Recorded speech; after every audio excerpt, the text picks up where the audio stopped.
जय श्री राम। यहाँ तक की रामायण कथा में कह चुकी हूँ। आगे की कथा इस प्रकार है। काकभुसुंडी का अपनी पूर्व जन्म कथा और कली महिमा कहना। हे पक्षीराज गरुड़ जी, श्री रघुनाथ जी की प्रभुता सुनिए। मैं अपनी बुद्धि के अनुसार वह स्वानी कथा कहता हूँ।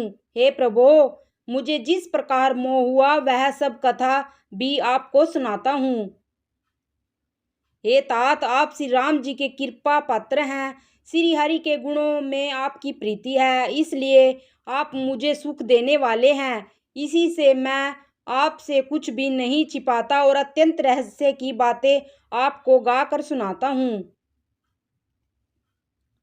श्री रामचंद्र जी का सहज स्वभाव सुनिए। वे भक्त में अभिमान कभी नहीं रहने देते, क्योंकि अभिमान जन्म मरण रूप संसार का मूल है और अनेक प्रकार के क्लेशों तथा समस्त शोकों को देने वाला है। इसलिए कृपा निधि उसे दूर कर देते हैं, क्योंकि सेवक पर उनकी बहुत ही अधिक ममता है। हे गोसाई, जैसे बच्चे के शरीर में फोड़ा हो जाता है तो माता उसे कठोर हृदय की भांति चीरा डालती है। यद्यपि बच्चा पहले दुख पाता है और अधीर होकर रोता है, तो भी रोग के नाश के लिए माता बच्चे की उस पीड़ा को कुछ भी नहीं गिनती। उसी प्रकार श्री रघुनाथ जी अपने दास का अभिमान उसके हित के लिए हर लेते हैं। तुलसीदास जी कहते हैं कि ऐसे प्रभु को भ्रम त्याग कर क्यों नहीं बचते। हे गरुड़ जी, श्री राम जी की कृपा और अपनी जड़ता की बात कहता हूँ, मन लगाकर सुनिए। जब जब श्री रामचंद्र जी मनुष्य शरीर धारण करते हैं और भक्तों के लिए बहुत सी लीलाएं करते हैं, तब तब मैं अयोध्यापुरी जाता हूँ और उनकी बाल लीला देखकर हर्षित होता हूँ। वहां जाकर मैं जन्म महोत्सव देखता हूँ और भगवान की शिशु लीला में लुभाकर 5 वर्ष तक वहीं रहता हूँ। बालक रूप श्री रामचंद्र जी मेरे इष्ट देव हैं, जिनके शरीर में अरबों कामदेवों की शोभा है। हे गरुड़ जी, आपने प्रभु का मुख देख देख कर मैं नेत्रों को सफल करता हूँ। छोटे से कव्वे का शरीर धरकर भगवान के साथ साथ फिर कर मैं उनके भांति भांति के बाल चित्रों को देखता हूँ।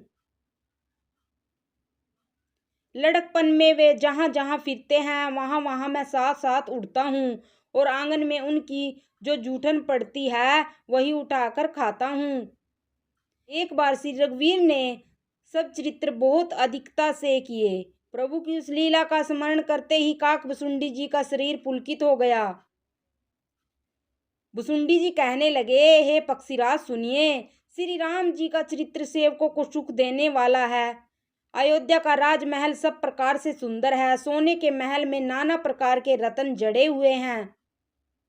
सुंदर आंगन का वर्णन नहीं किया जा सकता, जहां चारों भाई नित्य खेलते हैं। माता को सुख देने वाले बाल विनोद करते हुए रघुनाथ जी आंगन में विचर रहे हैं। मरकतमणि के समान हरी ताब श्याम और कोमल शरीर है। अंग अंग में बहुत से कामदेवों की शोभा छाई हुई है। नवीन कमल के समान लाल लाल कोमल चरण हैं। सुंदर अंगुलियां हैं। नख अपनी ज्योति से चंद्रमा की कांति को हरने वाले हैं। तलवे में वज्र आदि के 4 सुंदर चिन्ह हैं। चरणों में मधुर शब्द करने वाले सुंदर नुपुर हैं। मणियों रत्नों से जड़ी हुई सोने की बनी हुई सुंदर करदनी का शब्द सुहाना लग रहा है। उदय पर सुंदर 3 रेखाएं हैं। नाभि सुंदर और गहरी है। विशाल वक्षस्थल पर अनेकों प्रकार के बच्चों के आभूषण और वस्त्र सुशोभित हैं। लाल लाल हथेलियां, नख और अंगुलियां मन को हरने वाले हैं और विशाल भुजाओं पर सुंदर आभूषण हैं। बाल सिंह के से कंधे और शंख के समान गला है। सुंदर ठुड्डी है और मुख तो छवि की सीमा ही है। कलबल वचन है। लाल लाल होठ हैं। उज्जवल सुंदर और छोटी छोटी दो दो दतुलियां हैं। सुंदर गाल, मनोहर नासिका और सब सुखों को देने वाली चंद्रमा की किरणों के समान मधुर मुस्कान है। नीले कमल के समान नेत्र जन्म मृत्यु से छुड़ाने वाले हैं। ललाट पर गोरचन का तिलक सुशोभित है। भौहें टेढ़ी हैं, कान सम और सुंदर हैं। काले और घुंघराले केसों की छवि छा रही है। पीली और महीन जुंगली शरीर पर शोभा दे रही है। उनकी किलकारी और चितवन मुझे बहुत ही प्रिय लगती है। राजा दशरथ जी के आंगन में विहार करने वाले रूप की राशि श्री रामचंद्र जी अपनी परछाई देखकर नाचते हैं और मुझसे बहुत प्रकार के खेल करते हैं, जिन चरित्रों का वर्णन करते मुझे लज्जा आती है। किलकारी मारते हुए जब वे मुझे पकड़ने दौड़ते हैं और मैं भाग चलता, तब मुझे पुआ दिखलाते थे।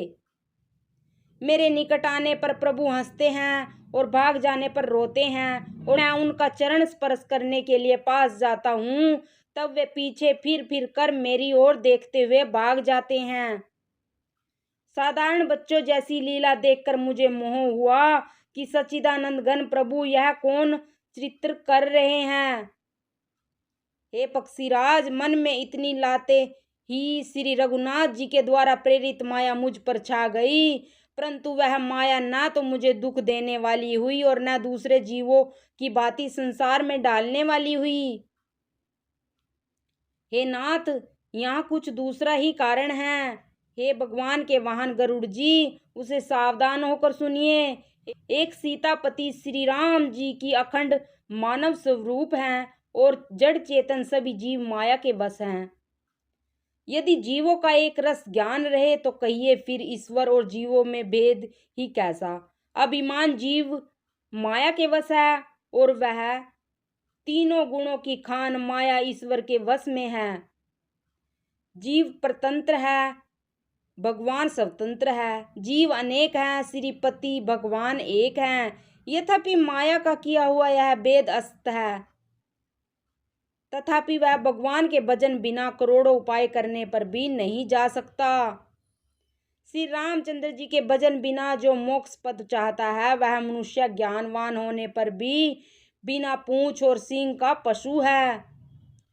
सभी तारा गणों के साथ 16 कलाओं से पूर्ण चंद्रमा उदय हो और जितने पर्वत हैं उनमें देवाग्नि लगा दी जाए तो भी सूर्य के उदय हुए बिना रात्रि नहीं जा सकती। हे पक्षीराज, इसी प्रकार श्री हरि के भजन बिना जीवों का क्लेश नहीं मिटता। श्री हरि के सेवक को अविद्या नहीं व्याप्ति, प्रभु की प्रेरणा से उसे विद्या व्याप्ति है। हे पक्षीराज, इससे दास का नाश नहीं होता और वेद भक्ति बढ़ती है। श्री राम जी ने मुझे जब ब्रह्म से चकित देखा तब वे हंसे। वह विशेष चरित्र सुनिए।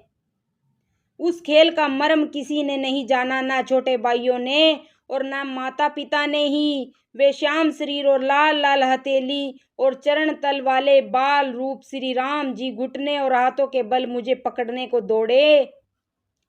हे सर्पों के शत्रु गरुड़ जी, तब मैं भाग चला। श्री राम जी ने मुझे पकड़ने के लिए भुजा फैलाई। मैं जैसे जैसे आकाश में दूर उड़ता, वैसे वैसे ही वहां श्री हरि की भुजा को अपने पास देखता था। मैं ब्रह्मलोक तक गया और जब उड़ते हुए मैंने पीछे की ओर देखा तो हे तात, श्री राम जी की भुजा में और मुझ में केवल 2 ही अंगुल का बीच था। 7 आवरणों को भेद कर जहां तक मेरी गति थी वहां तक मैं गया, पर वहां भी प्रभु की भुजा को देखकर मैं व्याकुल हो गया। जब मैं भयभीत हो गया तब मैंने आंखें मूंद ली, फिर आंखें खोलकर देखते ही अवधपुरी में पहुंच गया। मुझे देखकर श्री राम जी मुस्कुराने लगे। उनके हंसते ही मैं तुरंत उनके मुख में चला गया।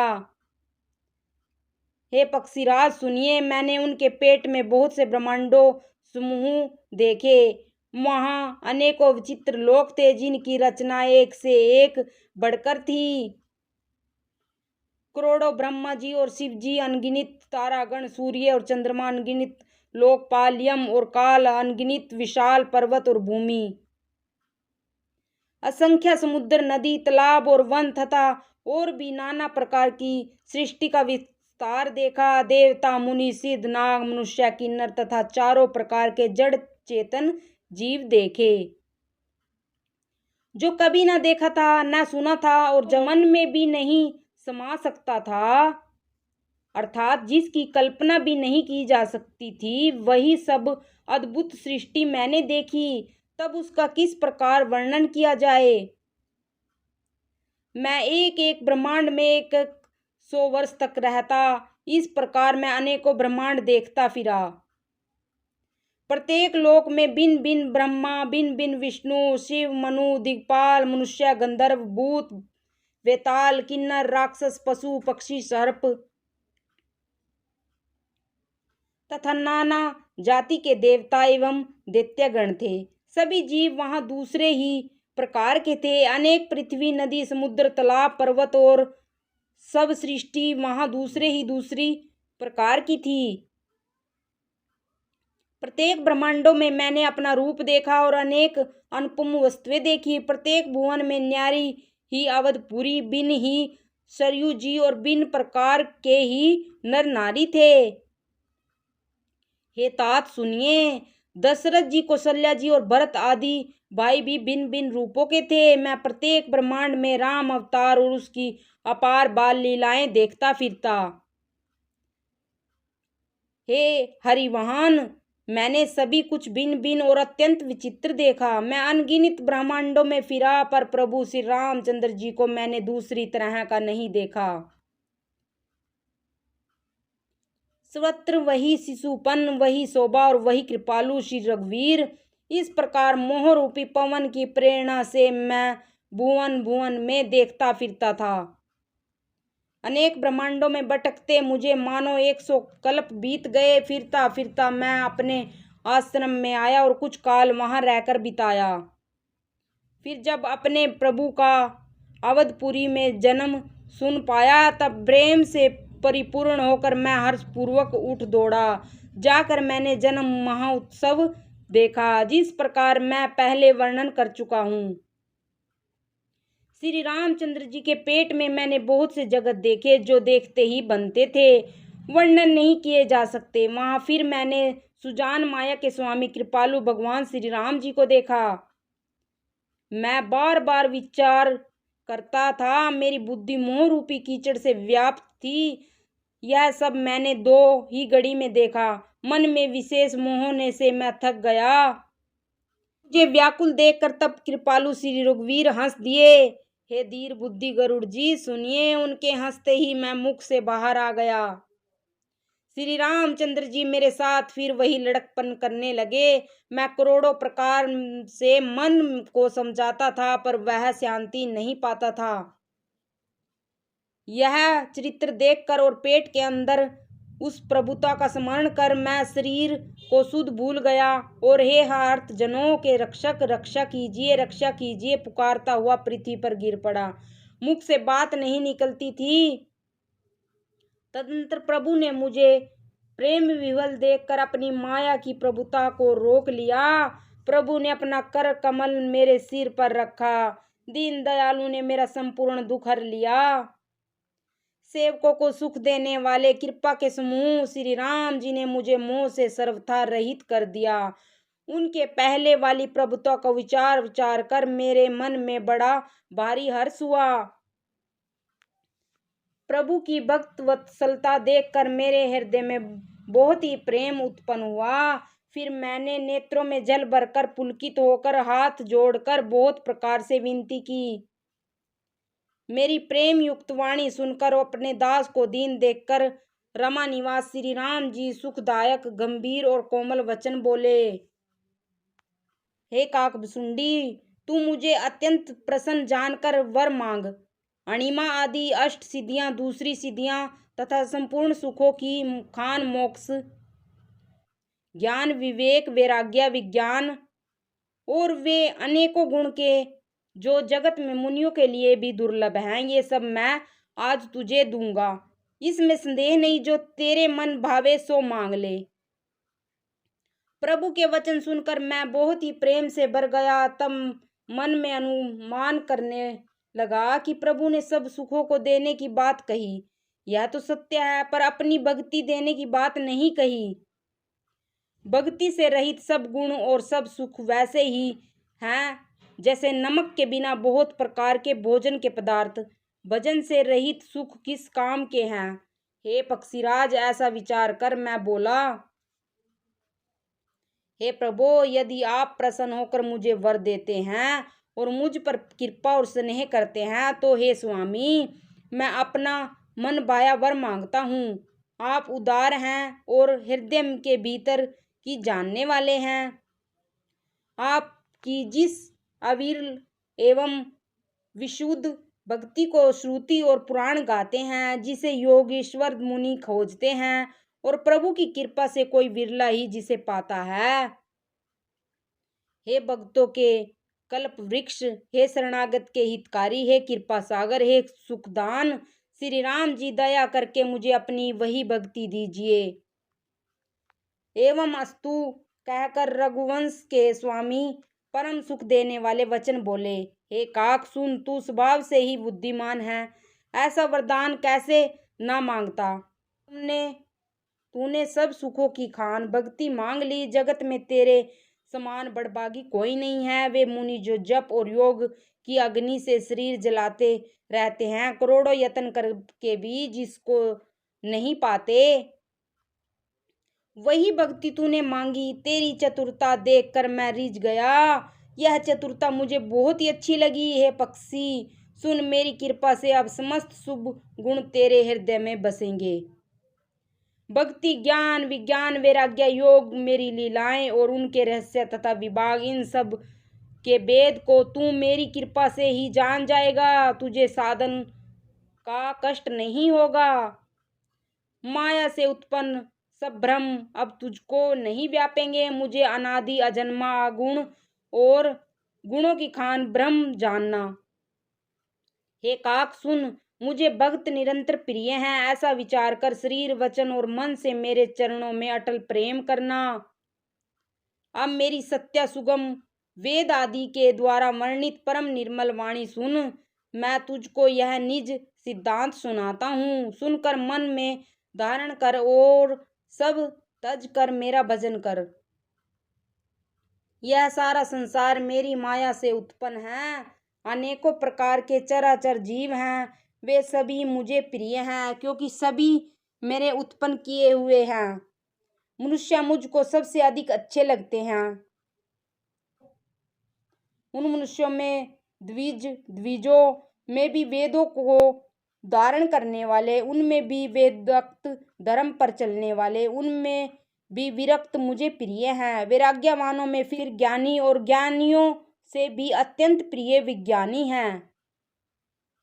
विज्ञानियों से भी प्रिय मुझे अपने दास हैं, जिसे मेरी ही गति है, कोई दूसरा आशा नहीं है।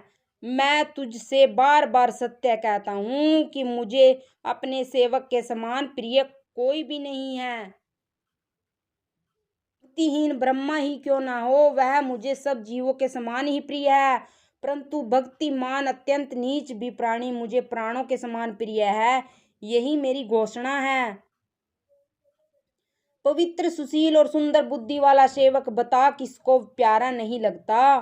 वेद और पुराण ऐसे ही नीति कहते हैं। हे काक, सावधान होकर सुन।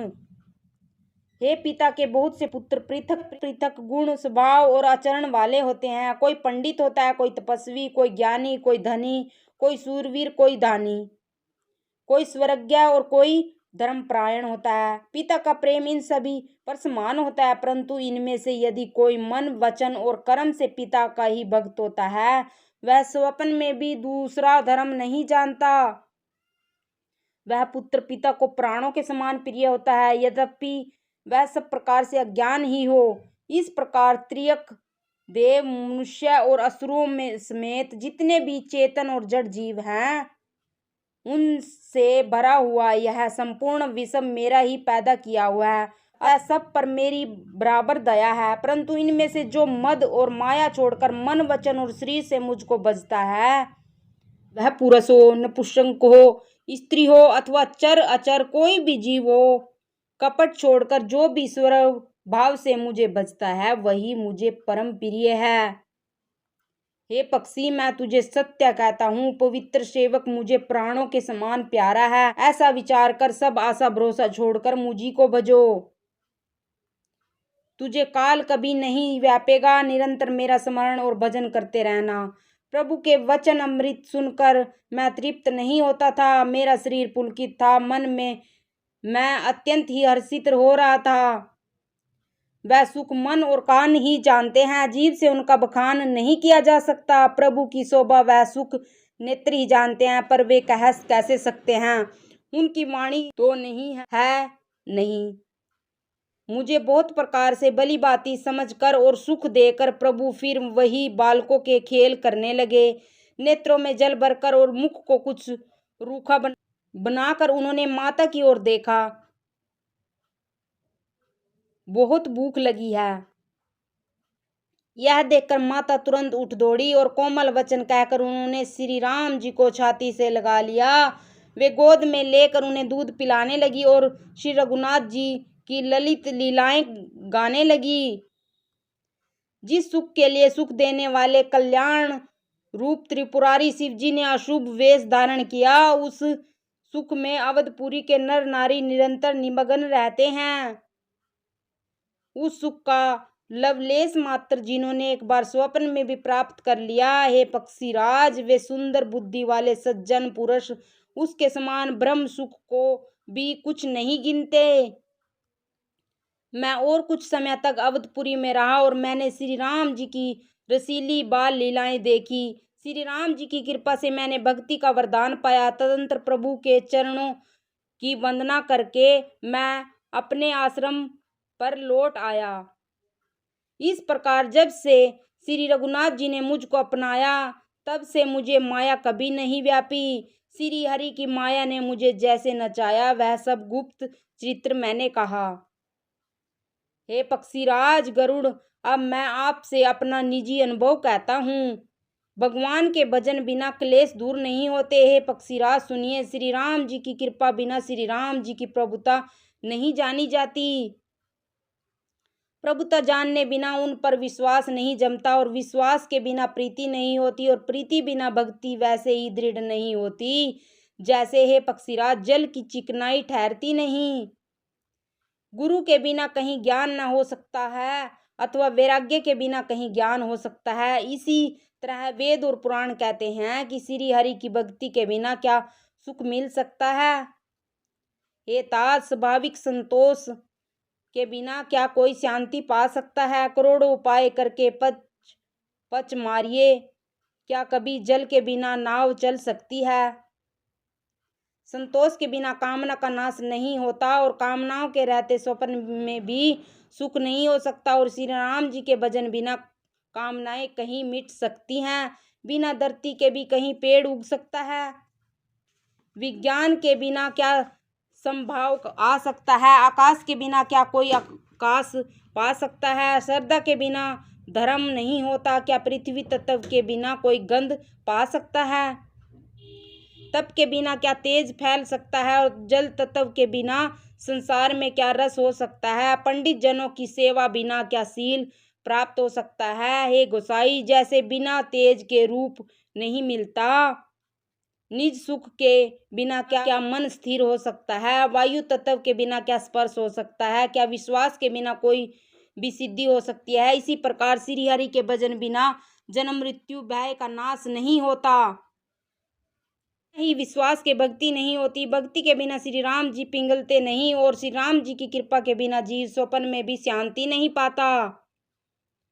हे धीर बुद्धि, ऐसा विचार कर संपूर्ण कुतर्कों और संदेहों को छोड़कर करुणा की खान सुंदर और सुख देने वाले श्री रघुवीर का भजन कीजिए। हे पक्षीराज, हे नाथ, मैंने अपनी बुद्धि के अनुसार प्रभु की प्रताप और महिमा का गान किया। मैंने इसमें कोई बात युक्ति से बढ़ाकर नहीं कही है, यह सब अपनी आंखों से देखी गई है।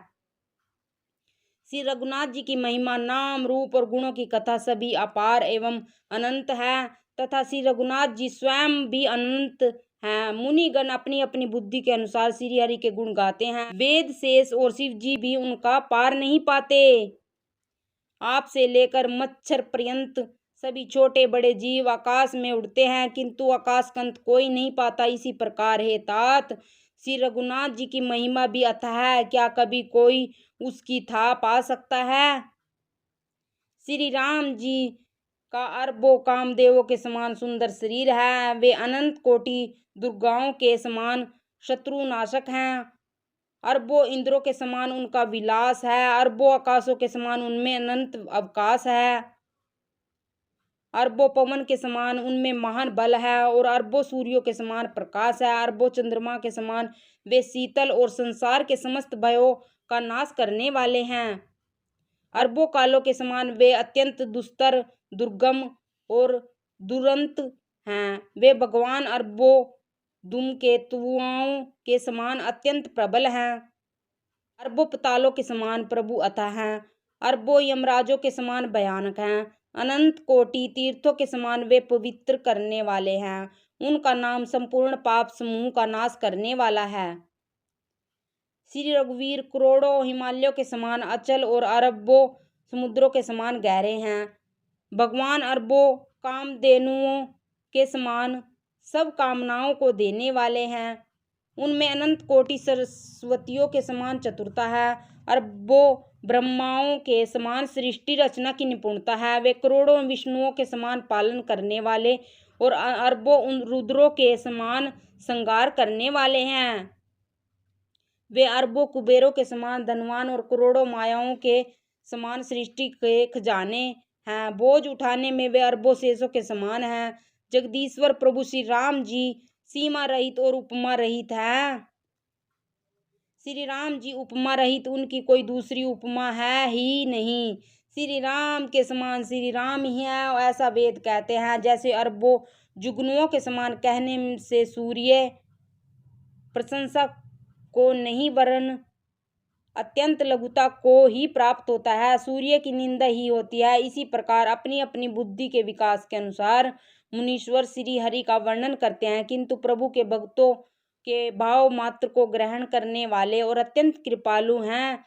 वे उस वर्णन को प्रेम सहित सुनकर सुख मानते हैं। श्री राम जी अपार गुणों के समुद्र हैं, क्या उनकी कोई था पा सकता है। संतों से मैंने जैसा कुछ सुना था वही आपको सुनाया। सुख के भंडार करुणा धाम भगवान भाव के बस हैं। ममता मद और मान को छोड़कर सदा ही जानकी नाथ जी का ही भजन करना चाहिए। भुसुंडी जी के सुंदर वचन सुनकर पक्षीराज ने हर्षित अपने पंख फुला लिए। उनके नेत्रों में जल आ गया और मन अत्यंत हर्षित हो गया। उन्होंने श्री रघुनाथ जी का प्रताप हृदय में धारण किया। वे अपने पिछले मोह को समझकर पछताने लगे कि मैंने अनादि ब्रह्म को मनुष्य करके माना। गरुड़ जी ने बार बार काकभुसुंडी जी के चरणों में सिर नवाया और उन्हें श्री राम जी के ही समान जानकर प्रेम बढ़ाया। गुरु के बिना कोई भवसागर नहीं तर सकता, चाहे वह ब्रह्मा जी और शंकर जी के समान ही क्यों ना हो। हे तात, मुझे संदेह रूपी सर्प ने डस लिया था और डसने पर जैसे विष चढ़ने से लहरें आती हैं, वैसे ही बहुत सी कुतर्क रूपी दुख देने वाली लहरें आ रही थी। आपके स्वरूप रूपी गारुड़ी के द्वारा भक्तों को सुख देने वाले श्री रघुनाथ जी ने मुझे जिला लिया। आपकी कृपा से मेरा मोह नाश हो गया और मैंने श्री राम जी का अनुपम रहस्य जाना। उनकी बहुत प्रकार से प्रशंसा करके सिर नवाकर और हाथ जोड़कर फिर गरुड़ जी प्रेम पूर्वक विनम्र और कोमल वचन बोले। हे प्रभो, हे स्वामी, मैं अपने अविवेक के कारण आपसे पूछता हूँ। हे कृपा के समुद्र, मुझे अपना निज दास जानकर आदर पूर्वक मेरे प्रश्न का उत्तर कहिए। आप सब कुछ जानने वाले हैं, तत्व के ज्ञाता हैं, अंधकार से परे, उत्तम बुद्धि से युक्त, सुशील सरल आचरण वाले, ज्ञान वैराग्य और विज्ञान के धाम और श्री रघुनाथ जी के प्रिय दास हैं। आपने यह काक शरीर किस कारण से पाया। हे तात, सब समझाकर मुझे कहिए। हे स्वामी, हे आकाशगामी, यह सुंदर रामचरितमानस आपने कहा पाया सो कहिए। हे नाथ, मैंने शिव जी से ऐसा सुना है कि महाप्रलय में भी आपका नाश नहीं होता और ईश्वर शिवजी कभी मिथ्या वचन कहते नहीं, वह भी मेरे मन में संदेह है। क्योंकि हे नाथ, नाग, मनुष्य, देवता और आदि चर अचर जीव तथा यह सारा जगत काल का कलेवा है। असंख्य ब्रह्मांडों का नाश करने वाला काल सदा बड़ा ही अनिवार्य है। ऐसा वह अत्यंत भयंकर काल आपको नहीं व्यापता, इसका क्या कारण है? हे कृपालु, मुझे कहिए, यह ज्ञान का प्रभाव है या योग बल का है? हे प्रभु, आपके आश्रम में आते ही मेरा मोह और भ्रम भाग गया, इसका क्या कारण है? हे नाथ, यह सब प्रेम सहित कहिए। हे उमा, गरुड़ जी की वाणी सुनकर काकभुसुंडी जी हर्षित हुए और परम प्रेम से बोले, हे सर्पों के शत्रु, आपकी बुद्धि धन्य है, धन्य है। आपके प्रश्न मुझे बहुत ही प्यारे लगे। आपके प्रेम युक्त सुंदर प्रश्न सुनकर मुझे अपने बहुत जन्मों की याद आ गई। मैं अपनी सब कथा विस्तार से कहता हूँ। हे तात, आदर सहित मन लगाकर सुनिए। अनेक जप, तप, यज्ञ, शम, दम, व्रत, दान, वैराग्य, विवेक, योग, विज्ञान आदि सब फल श्री रघुनाथ जी के चरणों में प्रेम होना, इसके बिना कोई कल्याण नहीं पा सकता। मैंने इसी शरीर से श्री राम जी की भक्ति प्राप्त की, इसी से इस पर मेरी ममता अधिक है। जिससे अपना कुछ स्वार्थ होता है, उस पर भी सभी कोई प्रेम करते हैं। हे गरुड़ जी, वेदों में मानी हुई ऐसी नीति है। सज्जन भी कहते हैं कि अपना परम हित जानकर अत्यंत नीच से भी प्रेम करना चाहिए। रेशम कीड़े से होता है, उससे सुंदर रेशमी वस्त्र बनते हैं, इसी से उस परम अपवित्र कीड़े को भी सब कोई प्राणों के समान पालते हैं। जीवों के लिए सच्चा स्वार्थ यही है कि मन, वचन और कर्म से भी श्री राम जी के चरणों में प्रेम हो। वही शरीर पवित्र और सुंदर, और जिस शरीर को पाकर श्री रघुनाथ जी का भजन किया जाए, श्री राम जी के विमुख हैं, वह यदि ब्रह्मा के समान शरीर पा जाए तो भी कवि और पंडित उसकी प्रशंसा नहीं करते। इसी शरीर से मेरे हृदय में राम भक्ति उत्पन्न हुई, इसी से हे स्वामी यह मुझे परम प्रिय है।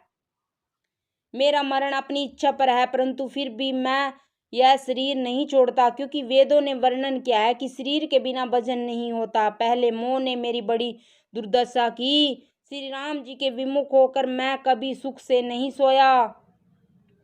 अनेकों जन्मों मैंने अनेकों प्रकार के योग, जप, तप और यज्ञ और दान आदि कर्म किए। हे गरुड़ जी, जगत में ऐसी कौन योनि है जिसमें मैंने घूम घूम कर जन्म न लिया हो?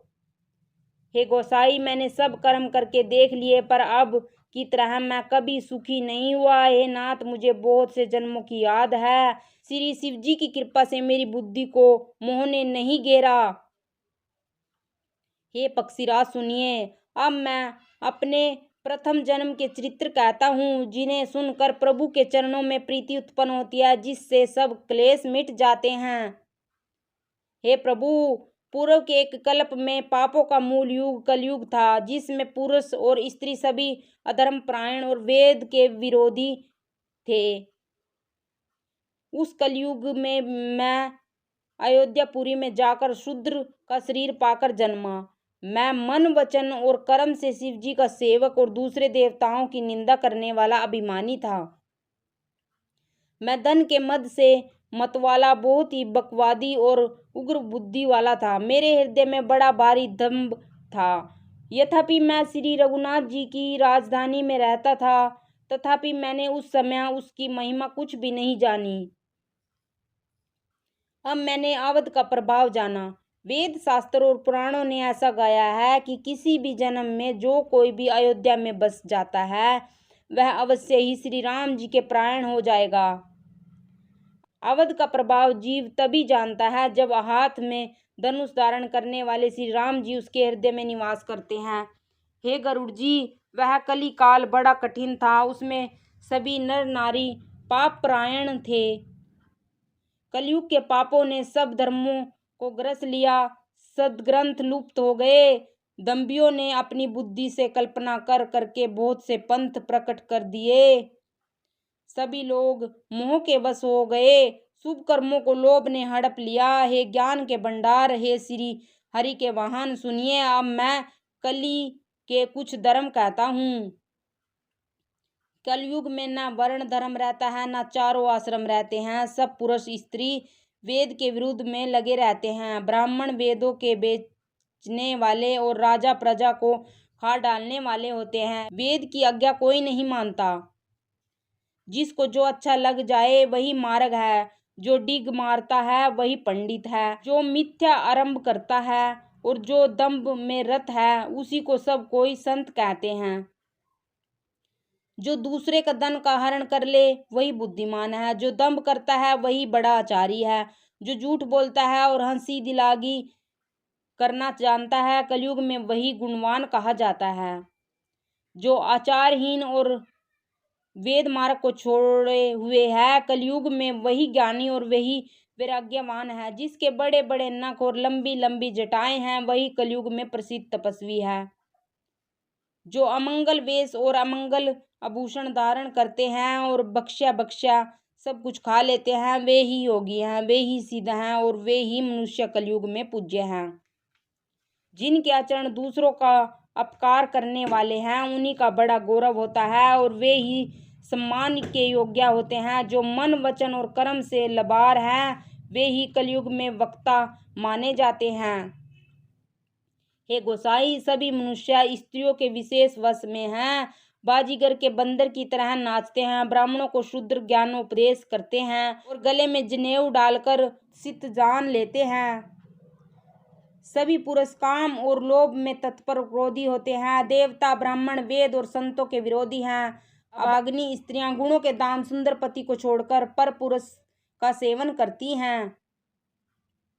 सुहागिन स्त्रियां तो आभूषणों से रहित होती हैं, पर विधवाओं के नित्य नए श्रृंगार होते हैं। शिष्य और गुरु में बहरे और अंधे का हिसाब होता है। एक गुरु के उपदेश को सुनता नहीं, एक देखता नहीं और प्राप्त नहीं है।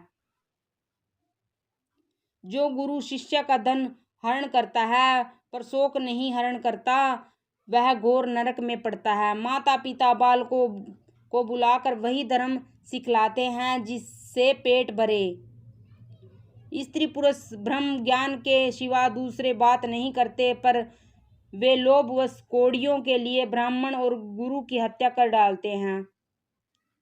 शूद्र ब्राह्मणों से विवाद करते हैं कि हम क्या तुमसे कुछ कम हैं। जो ब्रह्मा को जानता है वही श्रेष्ठ ब्राह्मण है। वे उन्हें डांट कर आंखें दिखलाते हैं। जो पराई स्त्री में आसक्त, कपट करने में चतुर और मोह द्रोह और ममता में लिपट हुए हैं, वे ही मनुष्य अभेदवादी ज्ञानी हैं। मैंने उस कलयुग का यह चरित्र देखा। वे स्वयं तो नष्ट हुए ही रहते हैं, जो कहीं सन्मार्ग का प्रतिपालन करते हैं उनको भी वे नष्ट कर देते हैं। जो तर्क करके वेद की निंदा करते हैं वे लोग कल्प कल्प भर एक एक नरक में पड़े रहते हैं। तेली, कुमार, चंडाल, बील, कोल और कलवार आदि जो वर्ण में नीचे हैं, स्त्री के मरने पर अथवा घर की संपत्ति नष्ट हो जाने पर सिर मुंडवा कर सन्यासी हो जाते हैं। वे अपने ब्राह्मणों से पूजवाते हैं और अपने ही हाथों दोनों लोक नष्ट करते हैं। ब्राह्मण अपढ़, लोभी, कामी, आचारहीन, मूर्ख और नीची जाति की व्यभिचारिणी स्त्रियों के स्वामी होते हैं। शूद्र नाना प्रकार के जप और तप व्रत करते हैं और ऊंचे आसन पर बैठकर पुराण कहते हैं। सब मनुष्य मन माना आचरण करते हैं। अपार अनीति का वर्णन नहीं किया जा सकता। कलयुग में सब लोग वर्ण संकर और मर्यादा से हीन हो गए। वे पाप करते हैं और उनके दुख, भय, रोग, शोक और प्रिय वस्तु का वियोग पाते हैं। वेद समस्त तथा वैराग्य और ज्ञान से युक्त जो हरिभक्त का मार्ग है, मोहवश मनुष्य उस पर नहीं चलते और अनेकों नए नए पंथों की कल्पना करते हैं। सन्यासी बहुत धन लगाकर घर सजाते हैं, उनमें वैराग्य नहीं रहा, उसे विषयों ने हर लिया। तपस्वी धनवान हो गए और गृहस्थ दरिद्र। हे तात, कलयुग की लीला कुछ कही नहीं जाती। कुलवती और सती स्त्रियों को पुरुष घर से निकाल देते हैं और अच्छी चाल को छोड़कर घर में दासी को ला रखते हैं। पुत्र अपने माता पिता को तभी तक मानते हैं जब स्त्री का मुंह नहीं दिखाई पड़ता। जब से ससुराल प्यारी लगने लगी तब से कुटुंबी शत्रु हो गए। राजा लोक पाप परायण हो गए, उनमें धर्म नहीं रहा। वे प्रजा को नित्य ही दंड देकर उसकी विडंबना किया करते हैं। धनी लोग मलिन होने पर भी कुलीन माने जाते हैं। द्विज का चिन्ह जनेऊ मात्र रह गया और नंगे बदन रहना तपस्वी का, जो वेदों और पुराणों को नहीं मानते। कलयुग में वे ही हरि भक्त और सच्चे संत कहलाते हैं। कवियों के तो झुंड हो गए पर दुनिया में उधार सुनाई नहीं पड़ता।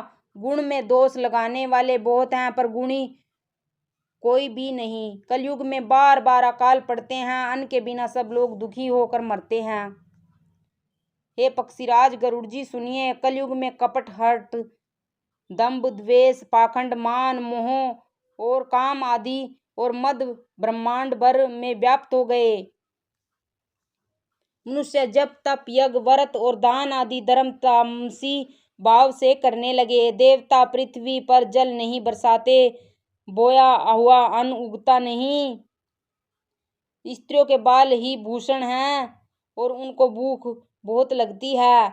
वे धनहीन और बहुत प्रकार की ममता होने के कारण दुखी रहती हैं। वे मूर्ख सुख चाहती हैं पर धर्म में उनका प्रेम नहीं है। बुद्धि थोड़ी है और कठोर है, उनमें कोमलता नहीं है।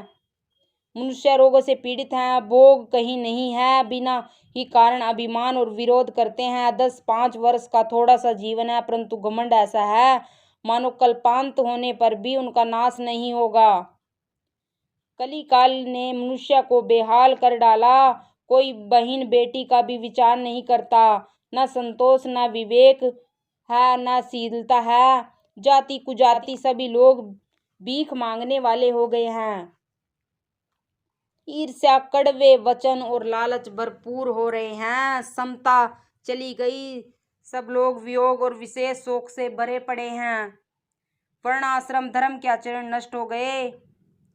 इंद्रियों का दमन, दान, दया और समझदारी किसी में नहीं रही। मूर्खता और दूसरों को ठगना यह बहुत अधिक बढ़ गया। स्त्री पुरुष सभी प्रकार के पालन पोषण में लगे रहते हैं। जो पराई निंदा करने वाले हैं जगत में वे ही फैले हैं। हे सर्पों के शत्रु गरुड़ जी सुनिए, कली काल पाप और अवगुणों का घर है, किंतु कलयुग में एक गुण ही बड़ा है कि उसमें बिना ही परिश्रम भव बंधन से छुटकारा मिल जाता है। सतयुग, त्रेता और द्वापर में जो गति पूजा, यज्ञ और योग से प्राप्त होती है, वही गति कलयुग में लोग केवल भगवान के नाम से पा जाते हैं। सतयुग में सब योगी और विज्ञानी होते हैं। हरि का ध्यान करके सब प्राणी भवसागर से तर जाते हैं। त्रेता में मनुष्य अनेक प्रकार के यज्ञ करते हैं और सब कर्मों को प्रभु को समर्पण करके भवसागर से पार हो जाते हैं। द्वापर में श्री रघुनाथ जी के चरणों की पूजा करके मनुष्य संसार से तर जाते हैं, दूसरा कोई उपाय नहीं है। कलयुग में तो केवल श्री हरि की गुण गाथाओं का गान करने से ही मनुष्य भवसागर की ताप आ जाते हैं। कलयुग में ना तो योग है और ना यज्ञ है और ना ज्ञान ही है।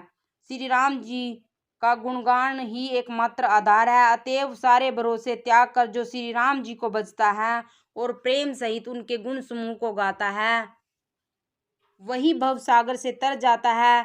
इसमें कुछ भी संदेह नहीं। नाम का प्रताप कलयुग में प्रत्यक्ष है। कलयुग का एक पवित्र प्रताप महिमा है कि मानसिक पुण्य तो होते हैं पर मानसिक पाप नहीं होते। यदि मनुष्य विश्वास करे तो कलयुग के समान दूसरा युग नहीं है। इस युग में श्री राम जी के निर्मल गुण समूह को गा गा कर मनुष्य बिना ही प्रश्न संसार से तर जाता है। धर्म के 4 चरण प्रसिद्ध हैं, जिनमें से कली में एक चरण ही प्रधान है। जिस किसी प्रकार से भी दिए जाने पर दान कल्याण ही करता है। श्री राम जी की माया से प्रेरित होकर सबके हृदय में सभी युगों के धर्म नित्य होते रहते हैं। शुद्ध सत्वगुण, समता, विज्ञान और मन का प्रसन्न होना, इसमें सतयुग का प्रभाव जाने।